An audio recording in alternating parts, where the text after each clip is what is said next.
Hello and welcome to another video on Power Query. In Excel Magic Trick video number 1453 and 1454, Mike has shown us two methods through which we can calculate the number of customers whose sales falls within the various amount bins for each of the month.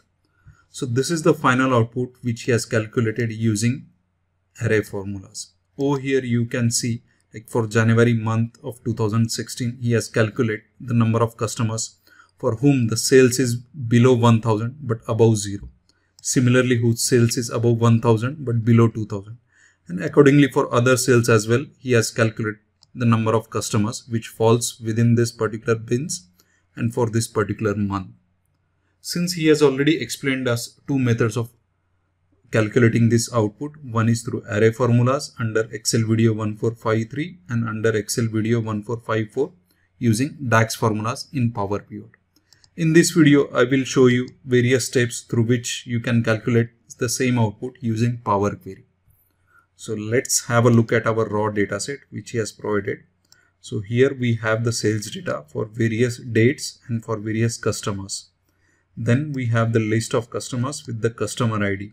So this customer ID over here and customer ID over here is matching, and we want to identify sales only for the customers which are being listed over here. If there are any additional sales for any other customers, we will exclude that. And then we have this bin table over here.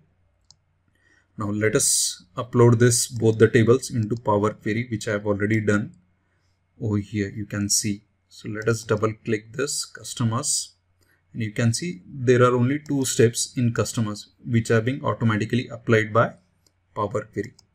Now under sales query, I have applied certain steps to get this final output. We'll have a look at all these steps individually. So let's get started.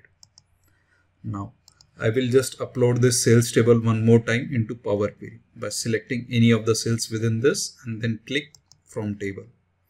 This table will get uploaded into Power Query. Now let me change a name for this query. I will say sales new. Now let us change the data type over here to date, replace current step, and for customer ID we will change it to text so that there is no problem when we are merging the tables. So let's go back to customers ID, and here you can see the same data type is being applied for customer ID.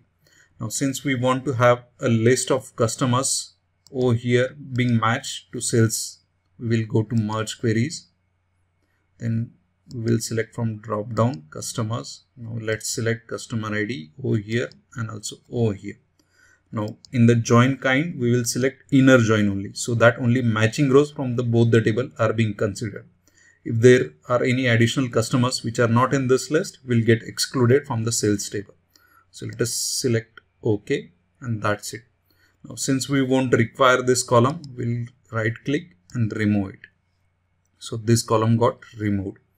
Now let's go to the date and click add column. We'll get the start of the month as well as end of the month, so that we have the dates which we can group it. Now let us select start of the month, end of the month, and customer ID.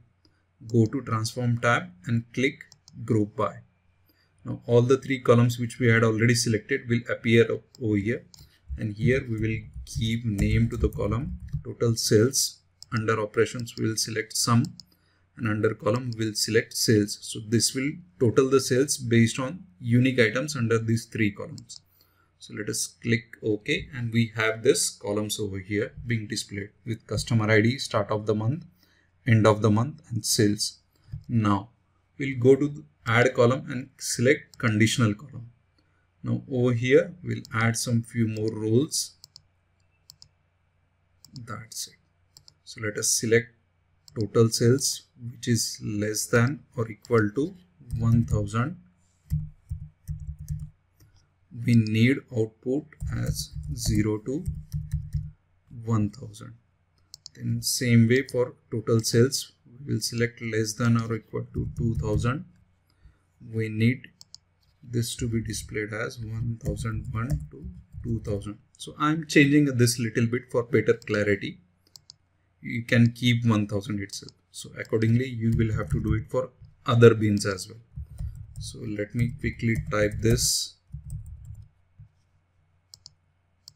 Total sales less than equal to 4,000.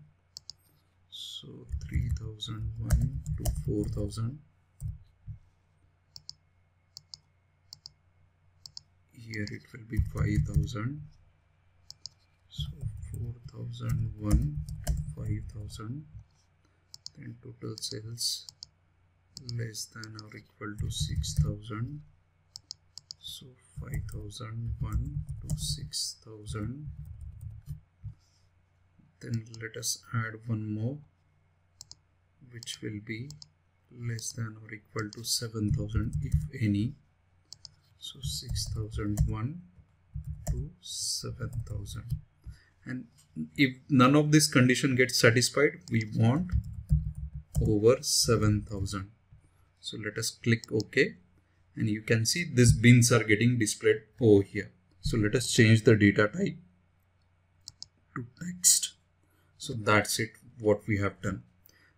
Now let us group, and this time instead of sum we will select count of rows. So let us select start of the month, end of the month, and then customer. So let us go to transform, and this time let us select count, and that's it. So let us click OK, and this will be done. So let us sort this in ascending order, this one as well in ascending order. So now we will select this custom column and we'll click pivot columns. Under values we will select count this column and click OK. So this way you can see that for January 2016 in 0 to 1000 we are getting 37, for 1000 to 2007 exactly like what Mike is getting. And now since there were no more than 6,000 sales for any particular customers, we are getting blanks. So let us go back to home and click close and load. This will load to another sheet. Just for comparison purpose, let's go and copy this entirely and we will see whether the results are same or not. So copy this, go to this particular sheet. I will just paste as formulas, and this time I will just compare it. If this is exactly the same, so if there is a zero difference, it means we are getting the correct results from the Power Query, just for your understanding purpose. So here you can see everything is 0. So this way you can create the same result using Power Query. So let us have a relook at what we have done, just to recap it. So as a first step, we have loaded the customers table and sales table over here. The first two steps were automatically applied. Then we merged the customers table and sales table with inner join to identify only the matching rows. We removed that additional column. Then we identified start of the month and end of the month. Then we have grouped the rows based on start of the month, end of month, and customer IDs, and we took the total sales over here. Then we added an additional custom column for our bins. Then we changed the type for that. Again, we have grouped based on start, end of the month, and custom bins. We sorted the rows, and then we just pivoted the custom bins column to get in a matrix format. So that's it, like guys, for this video. Now, if you want to learn more about this Power Query, you can go to my online training on udemy.com over here. So this is almost like 5 hours of video training. I'm covering almost 80% of the topics over here. You can see a lot of them I have covered, and there are case studies as well which I have explained. And I'm giving you a special coupon for this, which you can use it, which is PQYT80. This is a special offer just for you guys who are watching this YouTube video.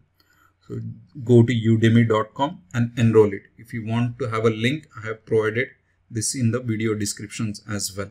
Thanks a lot guys. See you in next video.